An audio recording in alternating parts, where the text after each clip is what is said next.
morning, YouTube! What's up, guys? Today is an exciting video because you've asked and you've asked and you've asked for me to review this shoe, try it, told me how great it is. And today, I'm gonna finally try it. What shoe is it? It's the Nike Alpha Fly. No, I'm just kidding. It's the Saucony Triumph 17. Full disclosure, I have done a couple small runs in this shoe, nothing over like 3 miles, because I just couldn't wait to run in it. You guys have hyped it up so much. So I'm not gonna tell you my thoughts on it just yet. And today we're gonna take it on a little bit of a longer run, about 6 miles, and we're gonna see if it feels good for slightly longer distance. So as usual, I'm gonna get these laced up, we're gonna go for a run, and then I'm gonna tell you all about my first run impressions of the Saucony Triumph 17. It kind of looks like Boost.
Alright guys, so I'm back and I'm going to talk all about my first run over 3 miles in the Saucony Triumph 17. This is a shoe that I normally wouldn't pick up for myself, just especially because of how thick this upper is. That's usually a huge turn off to me. And because of the weight. My size 10.5 women's weighs 10.65 ounces, and then a women's size 8 weighs 9.5 ounces. And really quick, if you're wondering, the Saucony Triumph 17 has an 8mm drop and it does fit pretty true to size. So like I said, this isn't really a shoe that I would normally pick up, but you guys have been raving about it and asking me to try it, asking me to review it.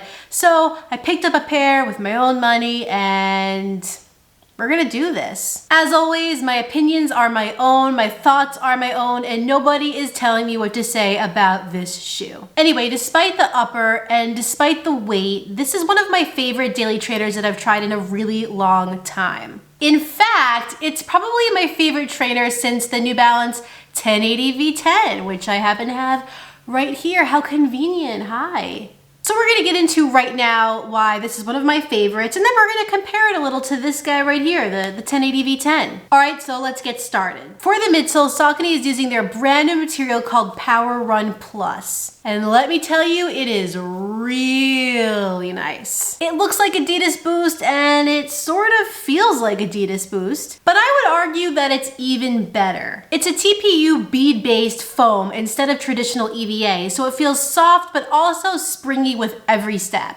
And there's also lots of it here. The only other Saucony foam I think I've ever tried is PWRRUN, and I'll tell you that the PWRRUN Plus foam feels a heck of a lot better than PWRRUN. I mean, there's like no comparison. The Triumph 17 is built for the long haul, and I think you're gonna get a lot of miles out of this midsole. The run I just took it on was 6 miles and I ran fairly easy, but it was so nice and so enjoyable having this midsole under my foot. If I had to compare the ride of the Triumph 17 to the New Balance 1080 V10, I would say that the 1080 V10 will feel more plush at first. There's definitely more of a little bit of a sinking feeling in this shoe, but there's no real spring like there is in the Triumph 17. I really like PWRRUN Plus, guys, and I highly recommend that you try it. I can't wait for Saucony to put more shoes out with this midsole. Now, if we move on to the upper of the Triumph 17, we have a lot going on here. Like I said, this is not an upper that I would normally go for. I would typically look at this and be like, oof, no. The amount of cushion around the heel counter is just insane, and it dips down all the way to the midsole area here. The tongue is thick, the laces are super thick, and the engineered Jacquard mesh is also quite thick. With all that said, the upper of the shoe is quite comfortable, and there's absolutely no way with all of this cushioning that you could get a blister. As far as fit goes, I do get a little bit of heel slipping here, but it's nothing that the runner's loop can't fix. And I also have plenty of room in the toe box. Saucony is also using a technology here called Form Fit, which they say is a contoured footbed that kind of cradles your foot inside the shoe for a little extra comfort and stability. My foot does feel comfortable, and I would have to say that maybe the stability element is there, kind of. I do have one concern about this upper, and it kind of relates back to the thickness, and that's how hot it's gonna feel in warmer climates. I took it around here on a warmer day in New York. It was like 60 degrees, and it felt a little bit hot at times, which makes me wonder just how hot it's gonna feel in the middle of July. If you ask me which upper I like better, the Triumph 17 or the New Balance 1080 V10, I think I'd have to go with the 1080 V10 here. It's thinner, it's more breathable, and it just gives me a better locked-in fit. Moving on to the outsole of this shoe, Saucony is using their Triflex crystal rubber material. The traction for me was outstanding. On slicker, more wet days, it held on to the ground just fine. On dirt, it was great. On sand, it held up well. All around, I can't find many complaints here. And not only that, but I think this outsole will last you a long time as well. I've been experiencing in a lot of different shoes lately, the outsole kind of negatively impacting the way the midsole feels, and I didn't get that in this shoe. If we're comparing these two shoes, I'd say the Triumph 17's traction wins every time. I took this shoe out on a wet day yesterday, and I could feel it slipping backwards, and the traction wasn't there. Now, granted, my 1080 V10s are a little more worn out than my Triumph 17s are at this point, but I still think that the grip on the 1080 V10 would be inferior to the rubber on the Triumph. Overall, I love the Triumph 17. Of course, I would also love for it to be a little lighter, but when you're buying the Triumph, you're not expecting it to be a speed demon. You don't buy a 3-row luxury SUV and expect it to ride like a sports car. The Triumph serves a specific purpose, and that is to deliver comfort to the runner on a longer, slower day. And with that being said, I recommend this shoe to any runner who's looking for exactly that. It doesn't matter your skill level. If you're looking for a shoe that is gonna take you the distance, gonna feel comfortable and bouncy on every mile, then the Triumph 17 is what you want. So, I know a lot of you guys are gonna ask me, which shoe would I pick? The Triumph 17 or the New Balance 1080 V10? And it's really hard to answer that question, especially only running in this a little bit, but I'm gonna try. I think for runs where you're running a steady pace, where it's not exactly slow, it's not exactly hard, maybe you wanna throw in a little tempo work in there, I think I would go for the 1080 V10. And that's just because it's a little more lightweight, it has a rocker technology, it just feels a little more